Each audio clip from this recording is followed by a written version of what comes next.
le Talking Esprit Payade, l'émission 100% MHSC.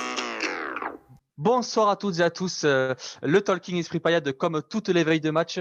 Aujourd'hui c'est un horaire un peu spécial puisque comme je l'ai dit sur les réseaux sociaux, nos amis de France Bleu Héros et de 100% Payade étaient connectés à l'antenne une heure avant, donc à 18h sur France Bleu Héros. Donc vous nous retrouvez aujourd'hui à 7h15, donc dans un programme aussi un peu spécial puisqu'il n'y aura pas d'actu.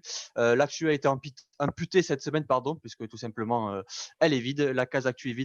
Donc on fera le débriefing avec le retour sur la victoire face à la SSE, 1-0. Ce qu'il faut retenir, donc on évoquera aussi les notes avec un top, un flop.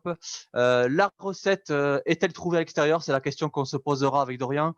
Et également le 4-3-3, est-ce que c'est une base pour l'avenir? Et enfin, en deuxième et dernière grosse partie, on fera l'échauffement, donc où on accueillera un supporter bordelais, Anthony, où on fera le zoom sur le match de demain, face aux Girondins de Bordeaux. Je vous présenterai mon joueur à suivre, les absents bordelais, qui on prend les mêmes ou on change les joueurs. On évoquera notamment ce schéma tactique avec le 4-3-3. Est-ce qu'il faudra le renouveler ou pas? On se posera la question et enfin, on finira par les pronos de la rédaction. Et avec Dorian, donc Dorian, bonsoir. Bonjour Lucas, enfin bonsoir Lucas et bonsoir à tous. Et oui, vous l'aurez remarqué, on n'est que deux. C'est difficile de trouver des chroniqueurs dans cet horaire un vendredi soir. Mais on sera bientôt trois avec Anthony qui nous rejoindra. On va commencer donc cette émission avec le débriefing de Saint-Étienne-Montpellier. Ouverture du score de Mavididi à la 15e minute, donc le seul but du match qui nous donne la victoire.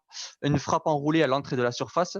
À noter un choix fort de Derzac avec le 4-3-3 inattendu et la titularisation de Dolly et Mavididi.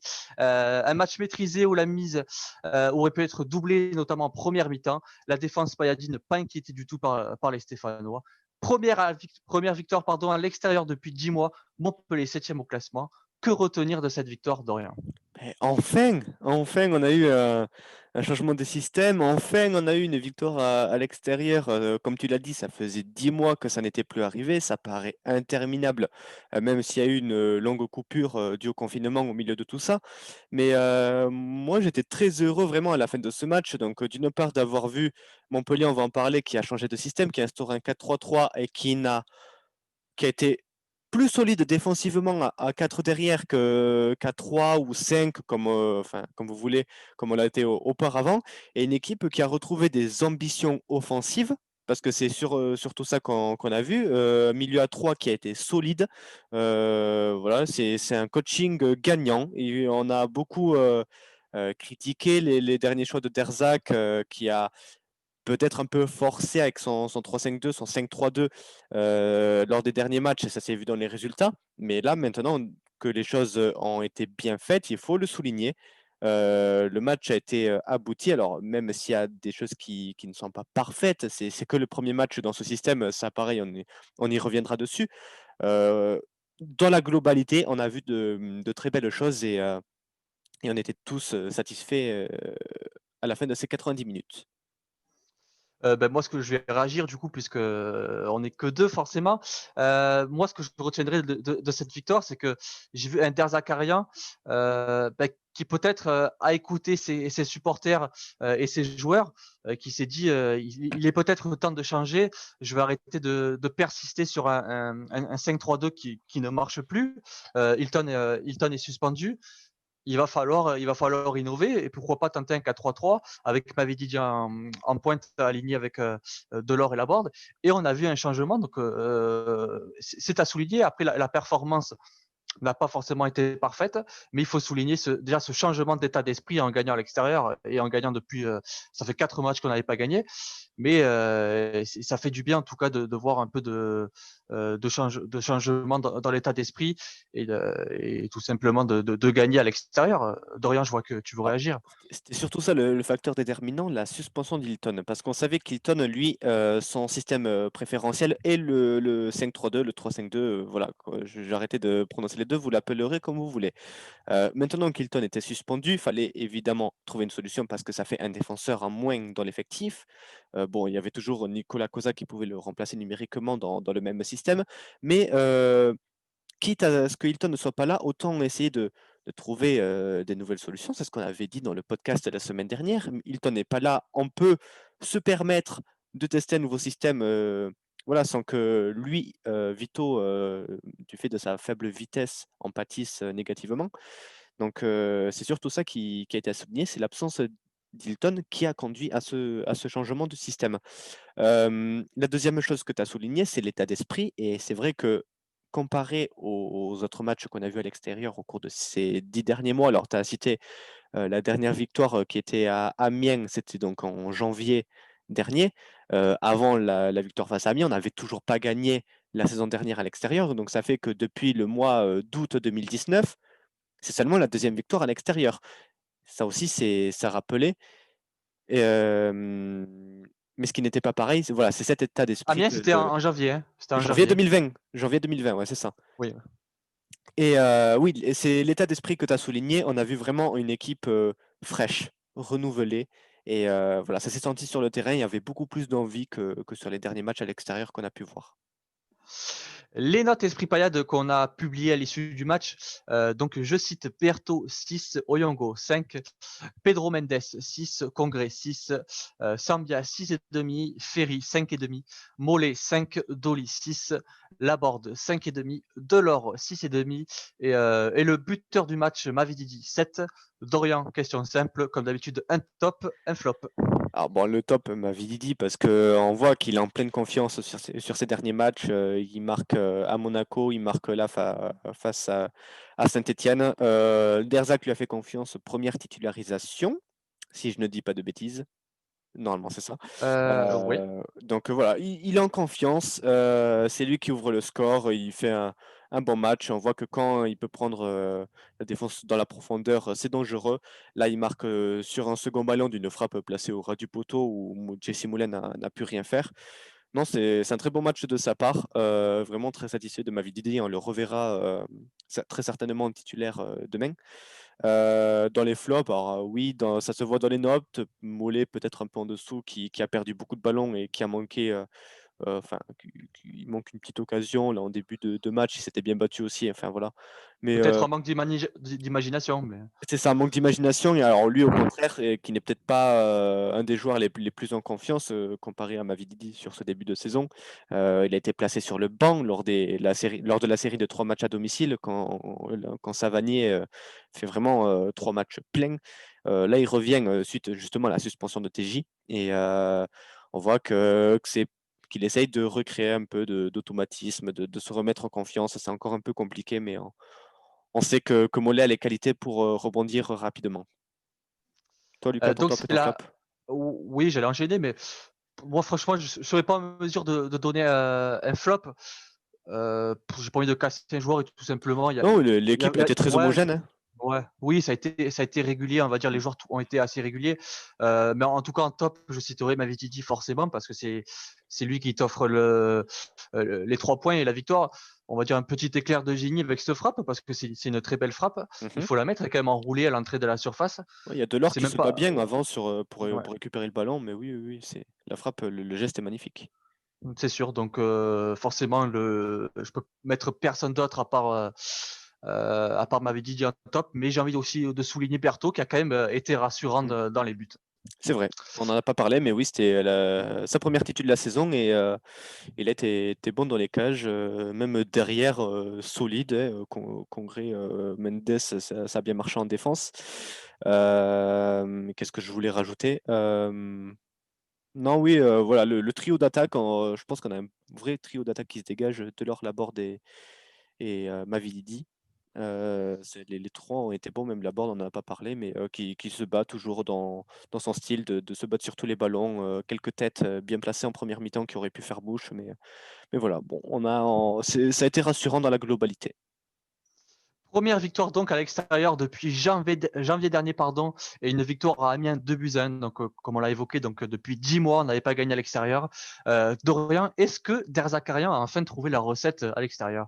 Ah ben, comme on l'a dit, oui. Alors, c'est sûr que ce match va servir de référence pour les prochains, et notamment donc demain, bingo, on rejoue à l'extérieur pour une deuxième fois d'affilée en championnat. Donc, on sait que, sauf surprise de dernière minute, il devrait reconduire le même système. Hilton est toujours suspendu. Donc, il va essayer de garder cette continuité avec ce nouveau 4-3-3 et de voir si, alors si ce match était juste un Alors déclic. après, ça, on en parlera après justement du match et de la possible compo. Mais là, est-ce que tu penses, déjà, d'un point de vue de l'équipe du 11 qui a été aligné, mais Hmm. du schéma tactique, est-ce que tu penses que c'est la recette à l'extérieur? Alors, dans la durée, tu parles peut-être dans un plus long terme hein, que le match Eh de ben, demain. tu vas justement, tu vas développer plus, puisque le débat qui est arrivé, c'était est-ce que le 4-3-3 est une base pour Hmm. l'avenir? Eh ben, je te laisse combiner les deux et tu me Voilà. dis ce que tu en penses. Donc oui, alors si on se sert du match de dimanche dernier, évidemment, c'est une référence pour les matchs à l'extérieur. Parce que voilà, si on parle d'état d'esprit, parce que du coup, sans parler de système pour l'instant, c'est ça qui était le maître mot, c'était l'état d'esprit. On a montré un état d'esprit plus conquérant à l'extérieur. Ça y est, on s'est enfin enlevé dans l'idée voilà, qu'il fallait un peu être sur la réserve à l'extérieur et chercher le match nul, ce qui n'était pas le cas sur ce match. Il y avait des ambitions offensives très claires dès le début du match. Donc les joueurs étaient venus chercher les 3 points qui plus est face à une équipe qui était en difficulté depuis 4 ou 5 rencontres. Donc il y avait ça à noter. Mais oui, c'est le système tactique. Alors, le reconduire à l'avenir, je ne sais pas, parce que là où la question va se poser, c'est qu'est-ce qu'on fait de Vittorino Hilton? Et il paraît hors de question que Vittorino Hilton évolue dans ce 4-3-3. Je pense que ça va être clair au vu de sa vitesse et bon, de son âge, même s'il est encore en très bonne forme, pardon, il ne faut pas jeter la pierre à Vito, mais lui, son système est clairement le 3-5-2. Donc, s'il revient, Derzak va, je pense, rebasculer dans un premier temps sur ce système en 3-5-2. Si ça continue à fonctionner, pourquoi pas, il va le garder. Si ça ne marche pas, il sait que voilà, Vito va peut-être être sur sa dernière saison, rester sur le banc, et on verra, ben, voilà, place au renouveau, et ce renouveau passera avec le 4-3 qu'il a aligné dimanche dernier. Alors pour moi, est-ce que la recette à être à l'extérieur? Trouver, je ne sais pas, mais en tout cas, comme l'a dit Dorian, on a vu un état d'esprit et l'état d'esprit en tout cas qu'il faut avoir pour les matchs à l'extérieur. Enfin, on débute bien un match et on met de l'intensité et c'est peut-être ce qui nous rapporte une victoire alors que d'habitude on perd à cause de nos débuts de match. Là, on gagne à cause d'un bon début de match et c'est peut-être la recette qu'il fallait trouver. C'était peut-être les consignes de Der Zakarian, de mettre de l'intensité dès le début du match, de mettre enfin d'y aller quoi, de pas être attentif et de ne pas regarder les jouets et direct de se montrer, de montrer qu'on a envie. Et c'est ça déjà la première recette. Et peut-être que le 4-3-3 a été la deuxième, le deuxième ingrédient de cette recette. Et à savoir si c'est une base pour l'avenir, oui je pense. Mais en tout cas avec Hilton, non. Pour l'avenir de cette saison, je ne pense pas avec en tout cas tant que Hilton sera là. Mais pour l'année prochaine, bien sûr que ça peut l'être et je l'espère en tout cas. Dorian, je Mm. sais pas si. Ouais, alors, il y avait deux choses dont je voulais réagir par rapport à toi. C'est ça, donc, être conquérant dès le début du match, on ne l'a pas vu sur les dernières rencontres à l'extérieur, comme je l'ai dit, hein. On cherchait à venir jouer le match nul, pardon, donc on était regroupés derrière, et c'est pour ça, en partie, qu'on encaissait des buts assez rapidement. Là, on est venu avec des ambitions offensives pour prendre les 3 points. C'était clair dès le début, on l'a vu. Donc, comme tu l'as dit, les ambitions étaient affichées dès la première minute de la rencontre. Concernant le système, c'est vrai que donc il y a, ça s'appelait moins Vito d'évoluer dans ce 4-3-3. Mais ce qu'il faut en tirer de positif aussi, c'est que les pistons, donc Oyongo et Souquet, je les ai trouvés plus à l'aise aussi dans ce système. Il y a peut-être moins d'efforts à faire, notamment pour. Voilà, tu vas peut-être monter un peu moins haut, comme il y a plus de joueurs à vocation offensive, mais du coup, voilà, tu es consacré uniquement à la défense, tu as moins d'efforts à faire, tu t'uses un peu moins. Donc, ce système peut convenir plus à Oyongo que Souquet, parce que Souquet est un joueur plus à vocation offensive à mon sens. Mais voilà, pour un joueur comme Oyongo qui a profité de l'absence de Ristich pour être titulaire dimanche dernier, ça lui a aussi profité d'évoluer dans ce système. Ouais, je suis d'accord avec toi, surtout que Julien nous l'a longuement évoqué lors des dernières émissions que nos latéraux n'arrivaient pas à enchaîner les efforts à la fois défensifs et offensifs. Et là, le fait de jouer à 4, peut-être même qu'on va rester meilleur défensivement puisque nos joueurs restent au poste défensif Mm. et ça crée moins de brèches pour les attaquants adverses. Exactement. Justement, par rapport à ça, il a fait un superbe article sur le site. N'hésitez pas à aller le voir sur garder le 4-3 à l'avenir. Donc, il nous fait une belle sorte de petite dissertation sur cette question. Deuxième partie de cette émission, l'échauffement. Donc le match entre Bordeaux et Montpellier qui aura lieu demain à 17h au Matmut Atlantique de Bordeaux. Déjà, on va souhaiter la bienvenue à Anthony qui vient de nous rejoindre. Bonjour Anthony. Merci beaucoup. Bonjour Lucas. Bonjour Dorian. Allez, Salut Anthony. on va attaquer donc avec le dernier match de Bordeaux qu'Anthony saura bien nous décrypter. Une défaite 4-0 face à Monaco. C'est la 3e défaite de la saison des Bordelais. Bordeaux 12e au classement avec 12 points au compteur. Bordeaux qui a connu une dernière saison difficile, notamment avec l'affaire Longue Épée. Actuellement, déficit structurel de 30 à 40 millions d'euros. Bordeaux vient d'annoncer un plan social pour se séparer de 300 collaborateurs. Donc Bordeaux qui est vraiment dans une situation difficile. Je vais poser la première question au principal intéressé. Donc, Anthony, comment juges-tu ce début de saison de la part de ton équipe des Girondins? Compliqué, mais on s'y attendait déjà. Une seule recrue au mercato, Ben Arfa, qui arrive assez tard. Ouais, après le mercato, ouais, c'est ça. Voilà, de toute façon, quand on a vu le mercato, on savait qu'on allait passer une saison compliquée. De toute façon, ça se voit hein, sur le terrain, les résultats ne sont pas là. À l'extérieur, quand on se prend un but, c'est défaite à chaque fois. Il y a juste à domicile où ça tient encore un peu la route. Mais quand on se prendra une défaite à domicile, à mon avis, ça va être un peu compliqué. Donc Bordeaux toujours Pour invaincu à l'instant- domicile, c'est ça? Oui, 0 but pris à domicile pour l'instant sur 5 matchs. Alors Ça va vite changer demain. Dorian, Oh, je pense pas. Hein. permets-moi de Dorian, toi, ouais, dans la même question, je te laisse intervenir. Et comment tu juges ce début de saison de Bordelais? Toi alors, qui aimes bien décrypter chaque semaine l'équipe adverse. c'est ça, oui, je regarde les matchs des adversaires. Bon, le week-end dernier, on va dire que c'était une mauvaise passe, parce qu'au contraire, j'ai trouvé l'équipe bordelaise solide défensivement en début de saison. Une charnière sur les quelques premiers matchs, là, Koscielny et j'oublie le revenant.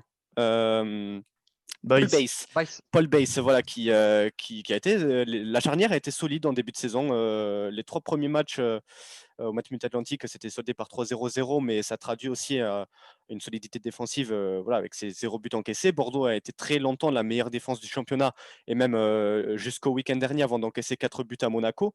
Donc il y a tout de même des points de satisfaction à noter, notamment aussi au milieu de terrain avec Thomas Basic, on va en parler, qui est pour moi la satisfaction bordelaise du début de saison. En revanche, je trouve qu'il y a un manque criant d'efficacité offensive. Peut-être qu'ils vont retrouver ça au fur et à mesure, à voir si Ben Arfa retrouve un niveau qu'il avait connu, notamment lors de son passage à Nice. Mais l'attaque semble être en panne, un manque d'efficacité. Maja a du potentiel, mais peine à être efficace. On a vu Wang, Briand, enfin voilà, il y a plein d'attaquants qui sont là dans l'effectif, mais tout ça combiné, ça n'arrive pas. Enfin, Bordeaux n'a pas encore trouvé la solution pour être efficace dans le secteur offensif. Alors, et Anthony, ouais, justement, moi j'avais une question ouais. pour Anthony, c'était justement sur cette solidité défensive. Tu es d'accord avec moi quand même pour dire que c'est peut-être le point de satisfaction du début de saison?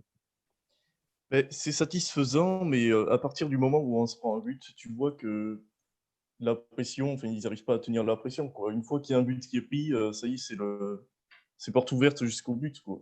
Hmm. Comment réagir ouais, après le but encaissé, c'est ça Et voilà, qui ils n'ont pose pas problème, hein. de. il n'y a pas de caractère dans cette équipe, en fait. Une fois que tu te prends un but, c'est défaite. Ça, Mm. c'est la statistique de cette saison, en fait. Une fois qu'on se prend le but, on perd. Et c'est D'ailleurs, peut-être en toute lien. notre victoire, Ouais, toutes vas-y, nos, vic- continue. toutes nos vi- putain, toutes nos victoires ont été obtenues avec un clean sheet, en fait. À chaque fois qu'on a gagné, on ne s'est pas pris de but. Donc, Ouais, ben, ça c'est montre surtout ça, c'est la clé du match en fait. Ah oui, oui, voilà, Ouais. oui. Donc, ouais, et Euh, ben, c'est- ouais. ça traduit, pardon, excuse-moi, je termine là-dessus parce que ça m'intrigue aussi, mais voilà, tu parlais de ce premier but encaissé, ça rejoint aussi le manque de réaction est étroitement lié avec le manque d'efficacité offensive. C'est parce qu'il n'y a pas de bons joueurs dans le secteur offensif que Bordeaux n'arrive pas à réagir après ce premier but encaissé. Est-ce que c'est ça le problème? Non, je pense que c'est juste un problème de caractère dans l'équipe. Il n'y a pas de rébellion, en fait. Une fois que tu te prends un but, il baisse la tête et c'est terminé, quoi. C'est ça qu'il faut changer, en fait. Bon, Une Après, équipe, ouais, vas-y, Anthony, si tu veux finir, offensivement, vas-y. tu vois, je pense qu'on a quand même de la qualité. On a quand même Ben Arfa qui fait de bonnes choses depuis qu'il est arrivé. Je pense que c'est notre principal maillon fort. À l'attaque, il s'est vite imposé. Je pense pas que ce soit le problème, en fait, l'efficacité offensive. Je pense que c'est surtout au niveau de caractère. un problème Une mental équipe, donc. ouais, problème mental et peut-être une équipe en difficulté à l'image de son mercato avec une seule arrivée dont évoquait Anthony, Hatem Ben Arfa, donc qui est arrivé libre. Par contre, du côté des départs, il y en a un sacré nombre avec Paul Bernardoni qui n'a jamais eu vraiment sa chance à Bordeaux, qui a été transféré à Angers cet été. On a François Camano, gros départ au Lokomotiv Moscou. Il y a également Yacine Benraou à Nîmes. On a Boupenza à Antalya Sport, on a Lotin à Utrecht et Mendy qui a signé à Caen, donc libre. Les trois derniers ont signé libre. Un mercato passif donc est synonyme d'un club en difficulté comme je l'évoquais. Jean-Louis Gasset qui s'est montré énervé et pessimiste en conférence de presse après la défaite face à Monaco. Je cite, Bordeaux va jouer le maintien depuis 2 ans, on ne gagne plus 2 matchs d'affilée, on fait des fautes techniques de débutants. Question, Bordeaux est-il en train de perdre sa renommée et le statut qu'il avait gagné grâce aux années 80 et années 2000 notamment, Anthony? Ah ben oui, là en ce moment, depuis 2 3 saisons, depuis 2 saisons même, je dirais, c'est quand même compliqué. Il va falloir réagir en haut, quoi. Enfin, sur les terrains, déjà, ça se passe mal, mais c'est surtout au niveau de la direction que ça se passe encore plus mal, en fait. Et s'il n'y a pas de renouveau au niveau de la direction, c'est clair qu'on va droit dans le mur. Alors c'est quoi qui pose problème dans cette direction? Bah, Frédéric Longuepée, on le sait tous, je pense que les supporters l'ont assez répété, même au plus haut, King Street. Voilà, quoi, il faut que ça se change, il faut un nouvel actionnaire qui aime ce club, au moins qui dépense dedans, parce que voilà, King Street, on va dire qu'ils remplissent les déficits, mais c'est pas tout, les déficits, il faut aussi donner de l'argent pour qu'on puisse acheter. C'est bien de combler les trous, mais c'est mieux aussi d'injecter de l'argent dans le club pour qu'on puisse acheter et ainsi avoir une équipe satisfaisante. Dorian, je vais te laisser poursuivre cette question. Toi qui, de Mont-de-Marsan, est proche de Bordeaux, justement, peut-être que tu auras les réponses à cette question. Bah, Est-ce que tu penses que Bordeaux est en train de perdre sa renommée depuis quelques saisons? oui, alors ben même, enfin, je fais mes études à Bordeaux, donc je suis étroitement lié avec plusieurs personnes qui supportent ce club et qui le font vivre chaque jour. Et c'est vrai que alors déjà, c'est une équipe qui perd sa renommée. Alors sur le terrain, dans un premier temps, il y a les résultats sportifs qui depuis donc 2 saisons, comme l'a dit Anthony, Bordeaux est devenu une équipe qui joue le maintien. Gasset le dit et de toute façon, je ne vois pas ce qu'ils peuvent espérer de plus à l'heure actuelle, vu l'effectif pauvre en profondeur qu'ils ont actuellement. Il y a également donc ces problèmes, comme l'a cité Anthony, qui viennent donc d'en haut, de la direction, un investisseur qui n'investit pas, ça pose problème, effectivement, d'avoir voilà, juste un investisseur qui comble les trous. Le Bordeaux est une des équipes qui perd le plus d'argent. Deuxième équipe, pardon, derrière Marseille, qui perd le plus d'argent chaque saison. Depuis, enfin, ça, on l'a vu la saison dernière et ça risque d'être encore plus accentué cette année avec le Covid.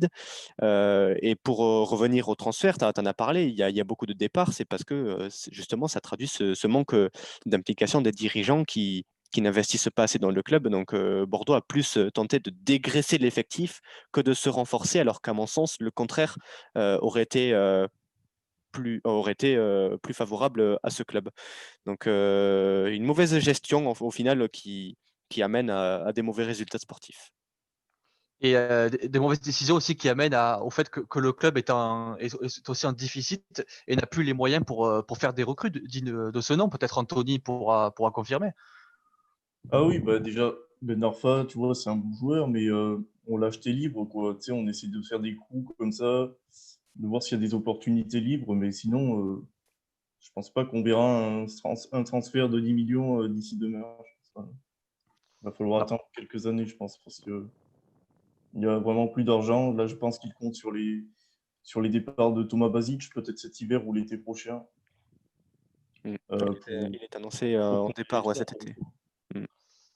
le joueur à suivre, oui, avant de Ouais, passer au non, joueur à juste, suivre, peut-être Dorian, ouais. ouais, oui, tu parlais de Ben Arfa, c'est quand même un bon coup. Voilà, on se demandait si le mot mercato existait cet été du côté de Bordeaux. C'est vrai que l'arrivée de Ben Arfa est quand même peut-être la seule lumière sur ce gros tableau d'ombre qu'il y a du côté de Bordeaux. C'est un coup, comme il a dit, qui peut être bien fait si Ben Arfa retrouve son bon niveau qu'il avait à Nice, un transfert qui n'a pas été coûteux par le club, un joueur arrivé libre. C'est vrai que c'est un peu ce qui reste à Bordeaux pour espérer quelque chose au niveau de l'effectif. Avec la formation, s'il y a peut-être des jeunes qui sortent du centre, ça peut aider à remplir quelques cases, mais ça ne fera pas tout s'il n'y a pas de recrues majeures sur les prochains mercatos. En tout cas, on a fait un bon résumé des Girondins de Bordeaux. J'espère que s'il y a des Bordelais pardon, qui nous écoutent, en tout cas, n'hésitez pas à réagir sur le chat YouTube.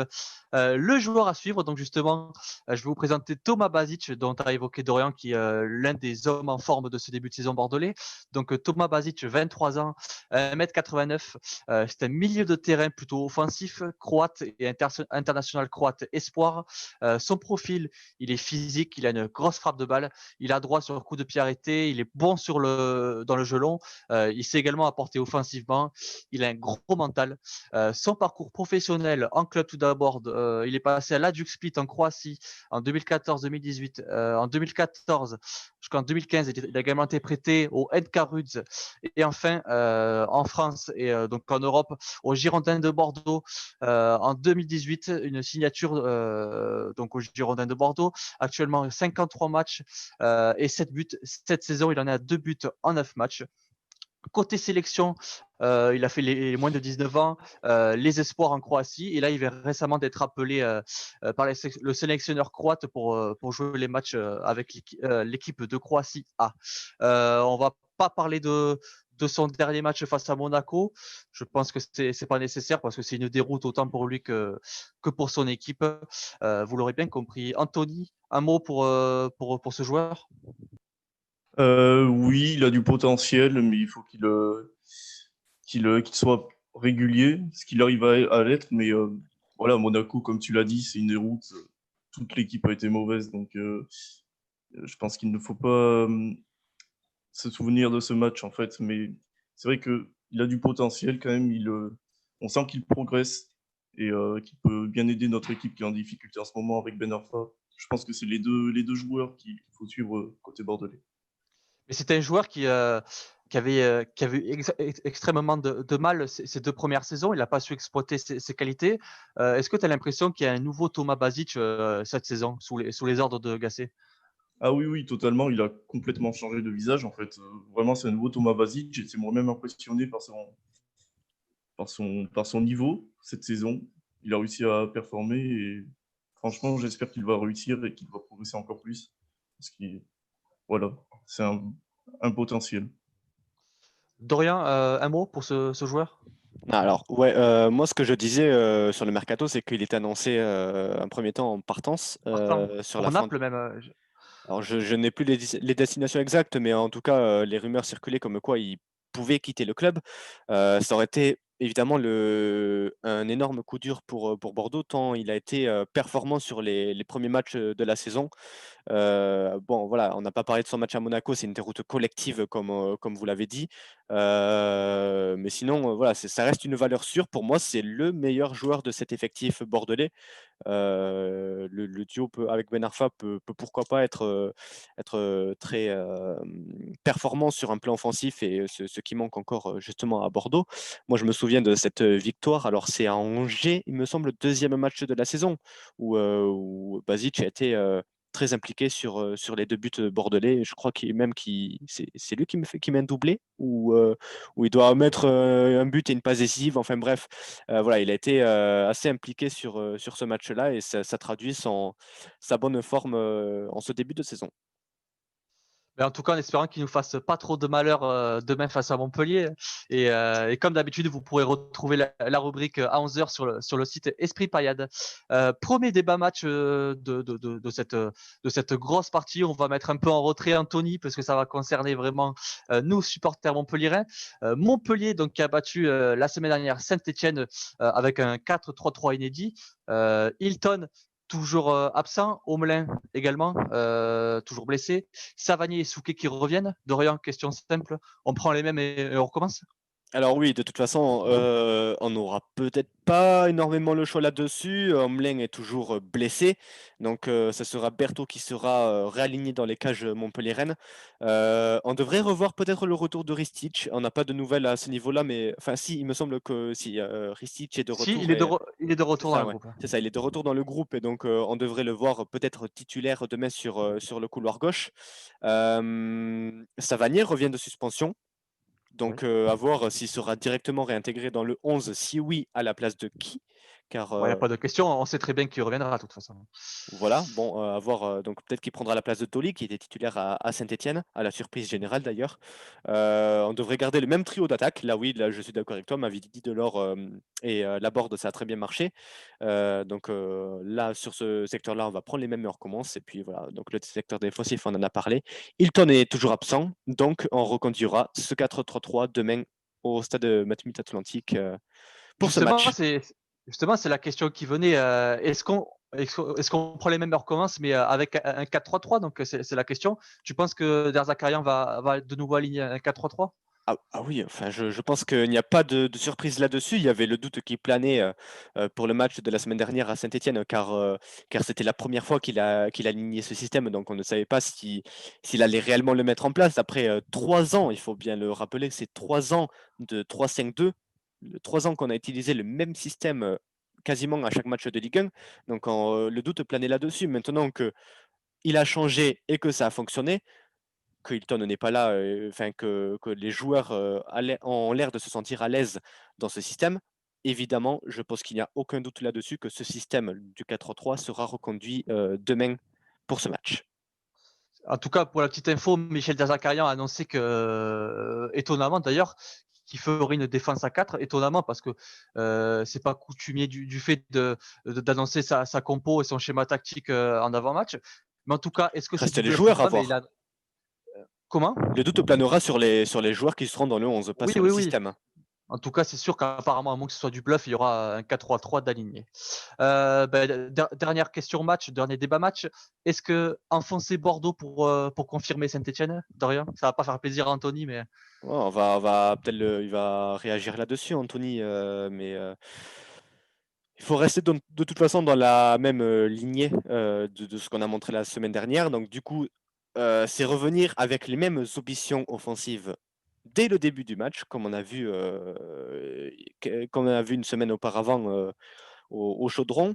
Euh, c'est voilà, c'est venir pour prendre les 3 points, pas pour jouer le match nul. On a vu que si on était conquérant d'entrée, on laissait moins d'espace en défense, mieux défendre, enfin mieux attaquer. Enfin, la meilleure défense, c'est l'attaque. Voilà, enfin, on connaît les petites phrases comme ça. C'est pas habituel à Montpellier sur ces 3 dernières saisons, mais je trouve qu'on a quand même vu un renouveau dans cette équipe et de toute façon, il faut continuer sur cette lancée. On a vu qu'on a un système qui peut fonctionner. Et ben, on va jouer le coup à fond et si ça fonctionne pas, ben, on verra avec le retour d'Hilton ce qu'on fera si on reviendra en 3-5-2. Donc oui, donc la victoire ou rien? Non, alors pas la victoire ou rien quand même. On est toujours sur un match à l'extérieur. Je trouve que il faut pas trop en demander. Ce qui serait important, c'est de confirmer à la Mosson face à Strasbourg, aller gagner pourquoi pas Lorient qui est face à un promu. Mais attention aussi à Bordeaux, voilà, qui est solide défensivement. Donc si comme on l'a vu avec Anthony, hein, Bordeaux n'a pas pris de but à domicile cette saison. Si on piétine pendant 70-80 minutes face à une défense bordelaise solide, on va s'exposer potentiellement à des contres et ça peut devenir dangereux si on n'est pas solide derrière. Donc le scénario est très instable encore pour cette rencontre. Donc du coup, ce que je disais et ce qu'on a dit pendant qu'on parlait de Bordeaux, c'est qu'il faudra donc ouvrir le score d'entrée et mettre à mal cette équipe de Bordeaux qui, comme on l'a dit, n'a pas su réagir lorsqu'ils étaient menés au score. Le ton est donné en tout cas pour Dorian. Anthony, imaginons, on enlève ton maillot de Bordeaux, tu es sur le plateau du Canal Football Club, tu t'appelles Pierre Ménès, enfoncer Bordeaux pour confirmer Saint-Étienne. Écoute, ça me fait mal de dire ça, mais oui, il faut démarrer une série positive pour le MHSC. Avoir une deuxième victoire à l'extérieur d'affilée, ça serait quand même pas mal pour le moral de l'équipe. Après la défaite terrible 4-0 face à Reims, franchement, ça serait une bonne chose pour le MHSC de repartir sur une dynamique positive. Et en tout cas, on l'espère parce que c'est après une victoire à l'extérieur depuis plus de 10 mois, ça ferait du bien à Montpellier d'enchaîner deux victoires de suite. Et vas-y, Dorian. Ouais, moi, j'avais une question pour Anthony, si tu avais vu le match contre Saint-Etienne et ce que tu en as pensé de cette équipe de Montpellier qui a justement, comme tu l'as dit, réagi après la défaite face à Reims. Alors non, je n'ai pas vu le match de Montpellier, au risque de te décevoir. Donc bon, bah, tant pis. Alors bon, c'était juste pour savoir, Ouais. mais voilà, il faut se méfier des réactions. Je continue sur mon propos. Il faut se méfier des réactions. Nous, on a bien su réagir après la déroute 4-0 face à Reims. Attention à Bordeaux qui, eux, devront réagir après la défaite 4-0 à Monaco. Affaire à suivre demain à 17h. On va conclure cette émission donc avec les fameux pronostics de la rédaction. Dorian, on va commencer par toi. Eh ben allez, je vais aller sur un partout.